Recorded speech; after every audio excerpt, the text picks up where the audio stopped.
لیکن اس صدقے کو دینے کی اللہ سبحانہ تعالیٰ کے پاس کچھ شرائط بھی ہیں، اور اس میں سے پہلی شرط ہے وہ یہ کہ حرام مال سے دی گئی زکوٰۃ یا صدقہ اللہ سبحانہ تعالیٰ قبول نہیں فرماتے۔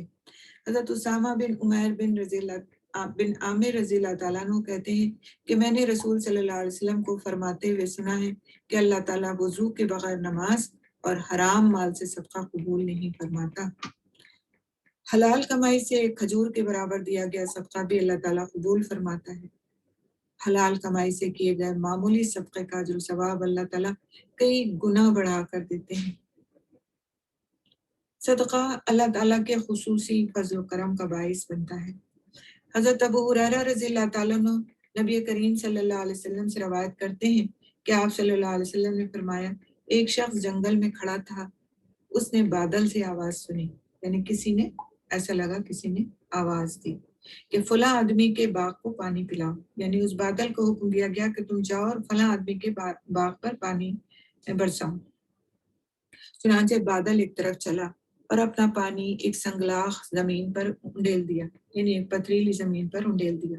اچانک نالیوں میں سے ایک نالے نے سارا پانی جمع کر لیا۔ وہ آدمی پانی کے پیچھے چلا، یعنی جس نے بادل سے آواز سنی تھی وہ اس پانی کے پیچھے پیچھے چلا۔ دیکھا کہ ایک شخص اپنے باغ میں کھڑا ہے اور اپنے بیلچے سے پانی ادھر ادھر تقسیم کر رہا ہے، یعنی وہ نالا جیسے جا رہا تھا پانی جس میں بہہ پڑا تھا اس بادل کا، تو وہ ایک آدمی کے باغ کے پاس سے گزرا، اور اس نے آدمی نے کیا کیا کہ اس کے پاس کوئی ایسا ٹول تھا جس کے ذریعے سے وہ پانی کو ایسے تقسیم کر رہا تھا کہ وہ اس کے باغ کو سیراب کرے۔ اس آدمی نے کہا، اللہ کے بندے تمہارا نام کیا ہے؟ اس نے کہا فلاں، یعنی اپنا نام بتایا، وہی نام جو اس نے بادل سے سنا تھا، یعنی جب اس انسان کو بادل سے آواز آئی تھی کہ جا کر کے فلاں شخص کے باغ کو سیراب کرو، تو یہ وہی نام تھا جو اس شخص نے بتایا۔ پھر اس نے دریافت کیا کہ اے اللہ کے بندے، یعنی اس باغ والے نے دریافت کیا کہ اے اللہ کے بندے تو میرا نام کیوں پوچھتا ہے؟ اس نے کہا، میں نے اس بادل سے جس کا یہ پانی ہے آواز سنی تھی کہ فلاں کے باغ کو پانی پلا، اور تیرا نام دیا۔ اب یہ کہ اس نے کہا کہ تو اپنے باغ میں کیا کرتا ہے؟ میں جاننا چاہتا ہوں کہ تو اپنے باغ میں کیا کرتا ہے۔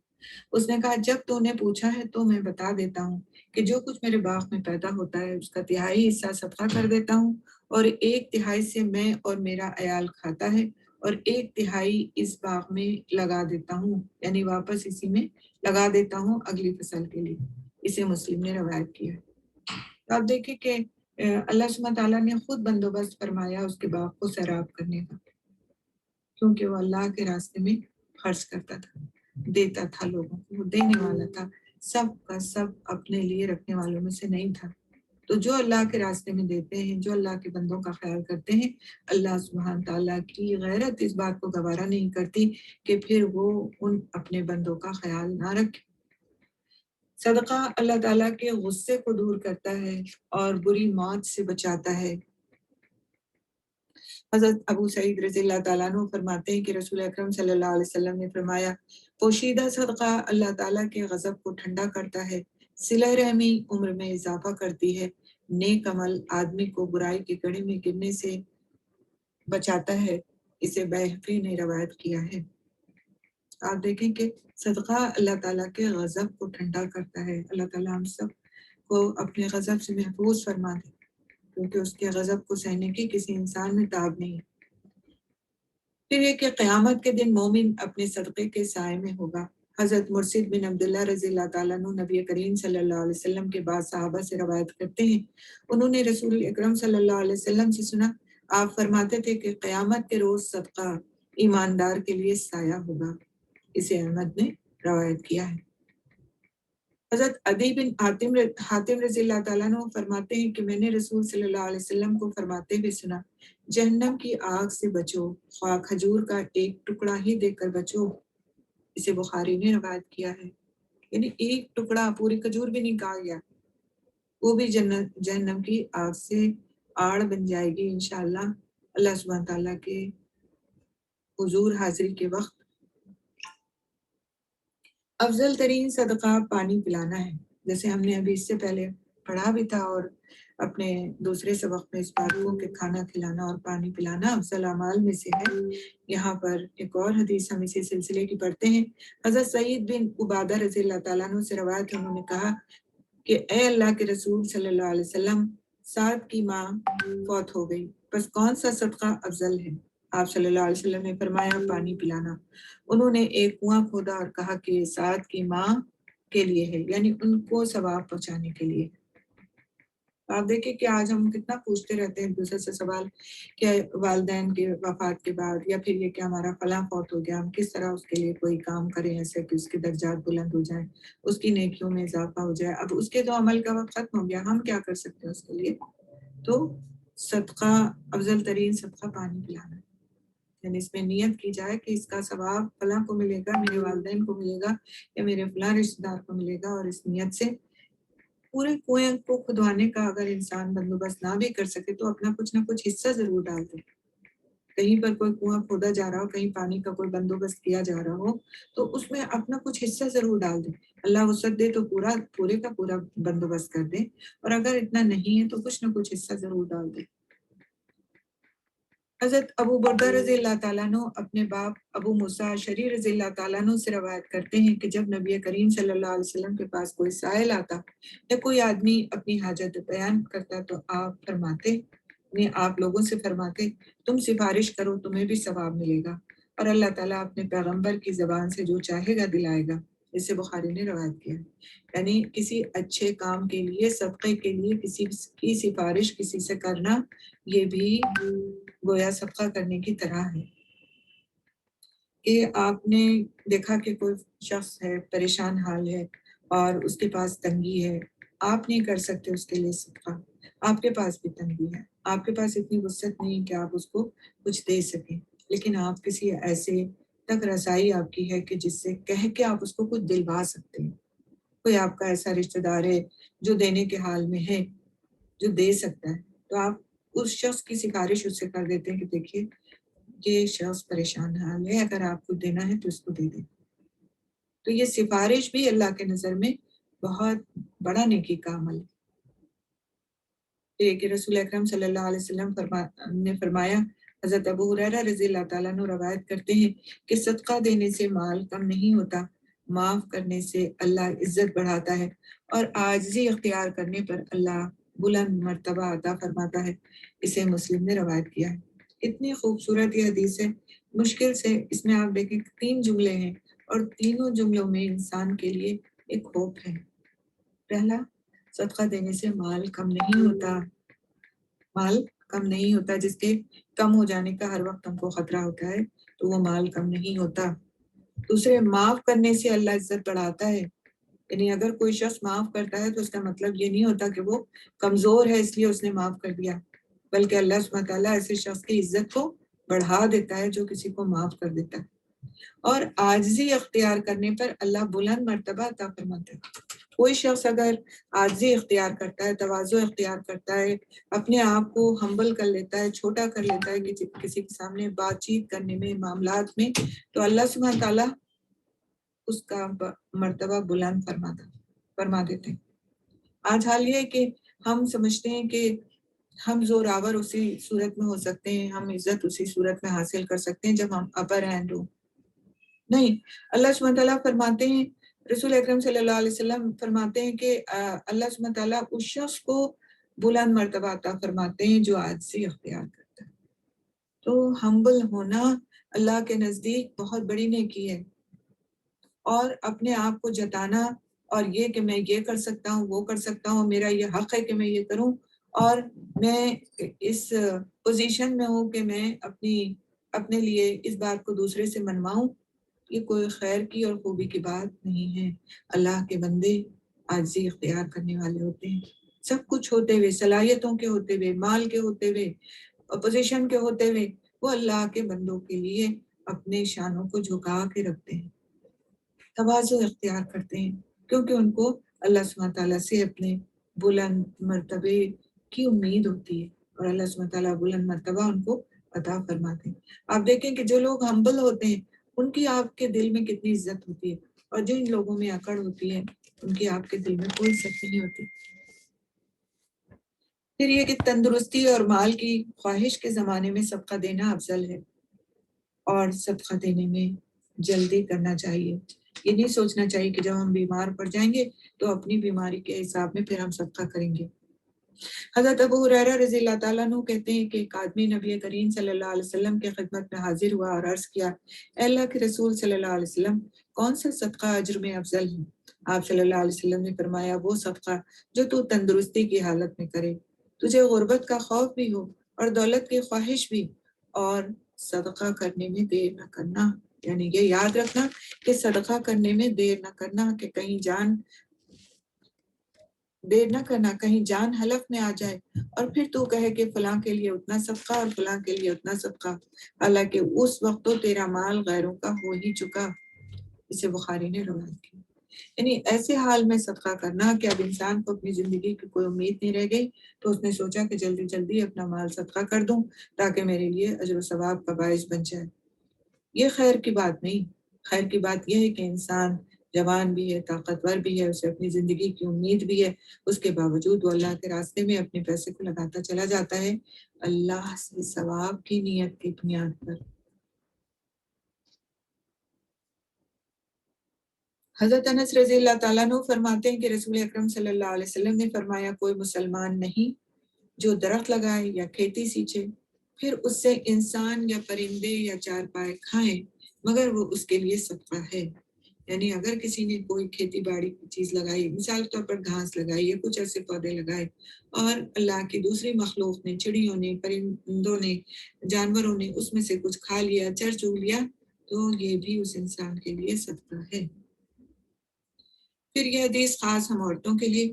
حضرت عائشہ صدیقہ رضی اللہ تعالیٰ عنہ فرماتی ہیں کہ رسول اکرم صلی اللہ علیہ وسلم نے فرمایا، جب عورت گھر کے کھانے سے صدقہ دے، بشرط یہ کہ بگاڑ کی نیت نہ ہو، یعنی شوہر کے ساتھ بگاڑ کی نیت نہ ہو، تو اسے اس کا اجر ملے گا، اور اس کے خاوند کو کمائی کرنے کا اجر ملے گا، اور خزانچی کو بھی اتنا ہی، اور کسی کا ثواب دوسرے کے ثواب کو کم نہیں کرے گا۔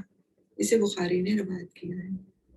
یعنی بگاڑ کی نیت نہ ہو، یہ نہ ہو کہ شوہر کو چڑھانے کے لیے یا ایسے پریشان کرنے کے لیے عورت جو ہے صدقہ کرے کہ پتہ چلا آج کھانا پکایا تو سارے کا سارا اس نے خیرات کر دیا، اور پھر جب گھر میں کچھ نہیں تھا اور شوہر وہ کا پیاسا گھر واپس آیا تو اس نے کہا میں تو صدقہ کر دیا۔ ہاں، اگر آپ کا شوہر بھی ایمان کے اس لیول پر ہے کہ آپ کے صدقہ کرنے سے وہ خوش ہوتا ہے، یا آپ نے گھر میں کچھ نہیں رکھ کر بھی سب کچھ صدقہ کر دیا تو ٹھیک ہے، ادروائز آپ کو حکمت سے کام لے کر اس درجے میں صدقہ کرنا کہ جس سے آپس کی لڑائی کی بنیاد نہ پڑے، اتنا ہی کافی ہے۔ وہ صدقہ کرنا اللہ سبحانہ تعالیٰ کے نزدیک نیکی کے بہت اہم ترین کاموں میں سے ہے، لیکن صدقہ کرتے وقت انسان کو ایک بات کا بہت خیال رکھنا چاہیے، اور وہ یہ جو اس حدیث سے ثابت ہے۔ حضرت ابو ذر رضی اللہ تعالیٰ عنہ فرماتے ہیں کہ نبی کریم صلی اللہ علیہ وسلم نے فرمایا، قیامت کے دن اللہ تعالیٰ 3 آدمیوں سے نہ کلام کرے گا، نہ ان کی طرف دیکھے گا، نہ ان کو پاک کرے گا، اور ان کے لیے دردناک عذاب ہوگا۔ اب کون ہے یہ 3 لوگ؟ دے کر احسان جتلانے والا، تہبند لٹکانے والا، اور جھوٹی قسم سے اپنا سودا بیچنے والا۔ اسے نسائی میں روایت کیا۔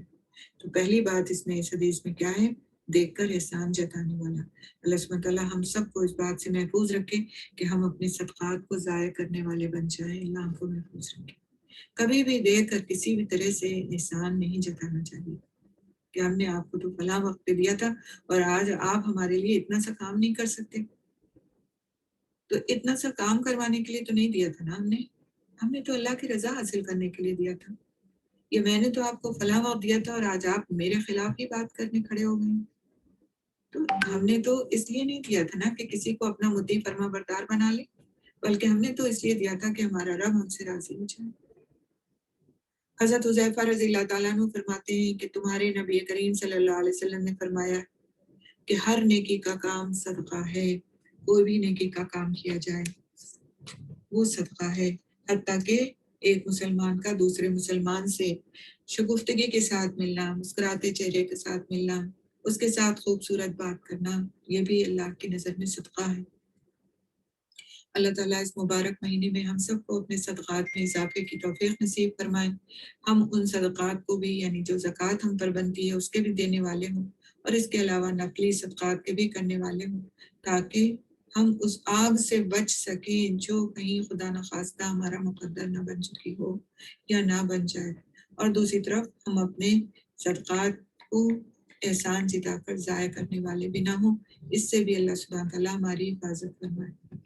سبحان اللہ بحمدہ سبحانک اللہم بحمدک نشہد ان لا الہ الا انت نستغفرک و نتوب الیک. السلام علیکم ورحمۃ اللہ وبرکاتہ.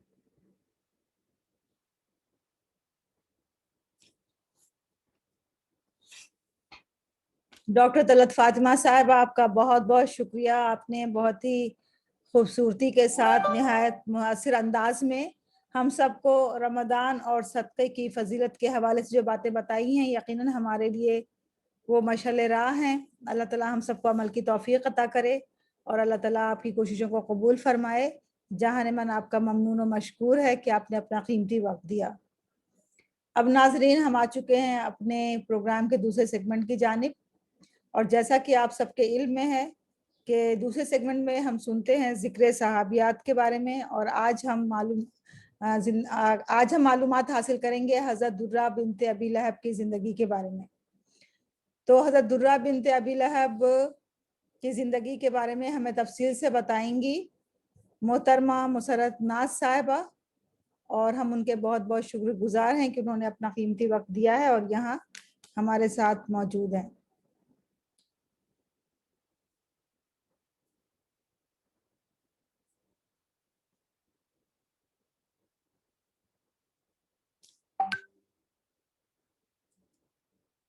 نحمده ونصلي على رسوله الكريم اما بعد فاعوذ بالله من الشيطان الرجيم بسم الله الرحمن الرحيم رب اشرح لي صدري ويسر لي امري واحلل عقدة من لساني يفقهوا قولي رب زدني علما رب زدني علما رب زدني علما والحقني بالصالحين.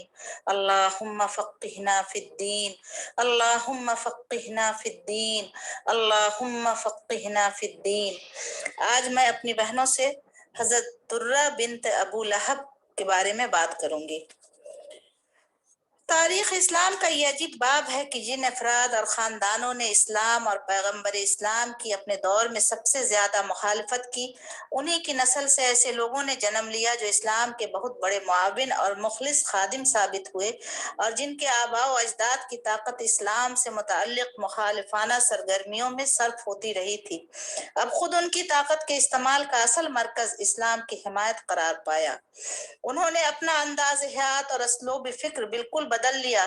وہ اور ان کے اکابر حالت کفر میں اسلام کے خلاف مختلف محاذ قائم کرنے میں اگر ہم وقت مصروف عمل رہتے تھے تو اب ان کی سطح ذہن یکسر منقلب ہو گئی اور وہ اسلام کے عظیم حامی اور مددگار کی حیثیت سے کفر کے خلاف سینہ تان کر کھڑے نظر آتے ہیں.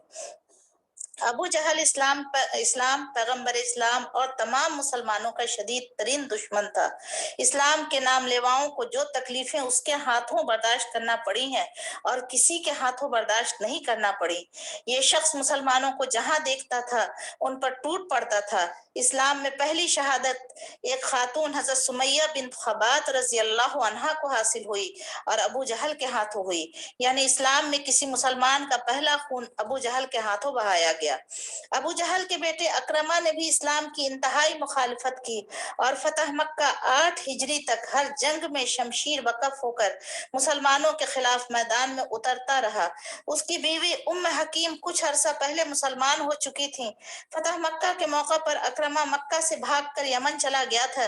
رسول اللہ صلی اللہ علیہ وسلم سے اس کی جان کی امان کا عہد کر حضرت ام حکیم اپنے شوہر اکرمہ کو واپس مکہ مکرمہ لانے کے لیے یمن پہنچی اور کہا اکرمہ واپس مکہ مکرمہ چلو. اکرمہ نے جواب دیا میں کس طرح مکے جا سکتا ہوں؟ میں نے ہمیشہ محمد اور مسلمانوں کی مخالفت کی ہے اور ان کے خلاف بے دریغ تلوار چلائی ہے. اب وہ مجھے کیوں کر معاف کریں گے؟ جب میں ان کے سامنے گیا مجھے قتل کر دیں گے. ام حکیم بولی مسلمانوں کے پیغمبر محمد صلی اللہ علیہ وسلم انتہائی رحم دل اور نہایت عالی اخلاق ہیں.